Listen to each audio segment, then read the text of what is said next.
नमस्कार। मैं श्रीपाद बख्शी पुनः उपस्थित हूँ आपके सामने पानी से जिंदगी से एक और मोती लेकर। सैकड़ों वर्षों की गुलामी, कभी मुगलों की कभी अंग्रेजों की, स्वयं के किसी बात पर गर्व ना कर सकने की मानसिकता, अपने ही धर्म के प्रति कुछ ना जानते हुए भी उदासीनता, अपने ही रीति रिवाजों और सभ्यता को अपनाना या ठुकराने को प्रगतिशील और आधुनिक विचार कहलवाना, अपनी भाषा ना भी आए तो शर्म नहीं, पर अंग्रेजी भाषा ना आने पर शर्मिंदगी महसूस होना। ऐसी अनेक बातें कही जा सकती हैं हम भारतीयों के संदर्भ में। ऐसी मानसिकता क्यों आई और उसके संबंध में क्या किया जा सकता है, इस पर तो चर्चा करना व्यर्थ है। परंतु कई बार जब कुछ बहुत अच्छी बात हमारे शास्त्रों और पद्धतियों के बारे में पता चलती है, तब अवश्य बहुत पश्चाताप होता है कि क्यों इन्हें बढ़ावा नहीं दिया गया। आज ऐसी ही एक विधा के बारे में बात करेंगे। इसे कहते हैं अवधान विद्या। अवधान संस्कृत शब्द है जिसका अर्थ है एकाग्रता या कंसंट्रेशन। शायद इससे ही इसका विरोधाभासी शब्द व्यवधान की उत्पत्ति हुई हो। इस विद्या को प्राप्त करने के लिए बहुत मेहनत, एकाग्रता और योगाभ्यास की आवश्यकता पड़ती है। जैसे जैसे इसमें प्रवीणता हासिल होती है, आप अष्टावधानी, शतावधानी और सहस्त्रावधानी बनते जाते हैं। इसे और अच्छे से समझने के लिए हम पहले बात करते हैं आज हमारे देश में बचे हुए बहुत ही कम शतावधानियों में से एक श्री आर गणेशन के बारे में। आप श्री गणेशन जी को एक कमरे में बिठा दीजिए, उनके पास कॉपी, किताब या कुछ भी अन्य सामग्री नहीं होगी।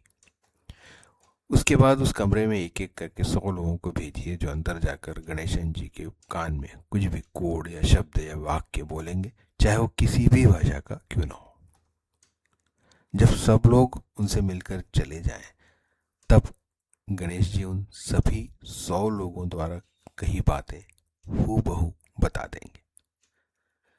जरूरी नहीं कि सिर्फ क्रम से, बल्कि किसी भी क्रम से जैसा आप चाहें।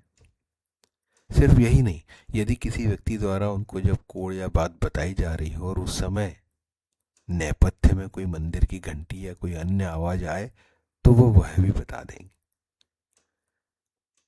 श्री गणेशन जी को 18 भाषाएं आती हैं।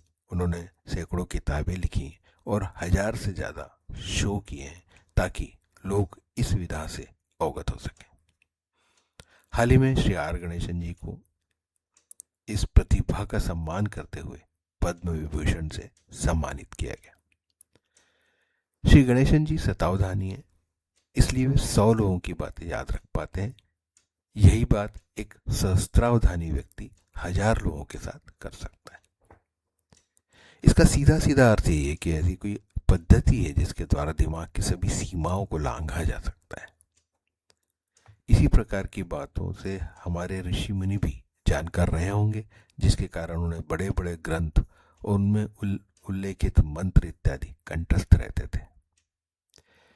दिनांक 17 जून 26 के दैनिक भास्कर रायपुर के संस्करण में 14 वर्षीय बाल मुनि जी के बारे में समाचार छपा है, जो सहस्त्रावधानी है और उन्होंने केवल लोअर केजी तक की पढ़ाई की है।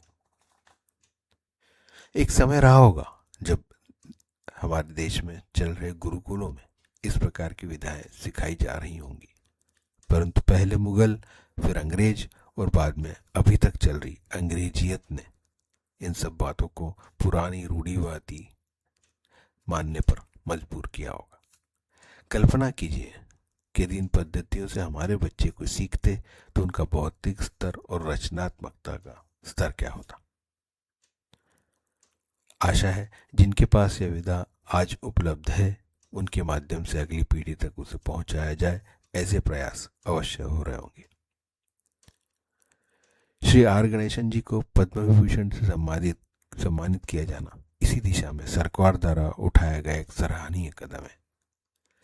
ऐसे सभी अवधानी साधक दीर्घायु हों और अपना कार्य करते रहें, यही इस समय प्रार्थना।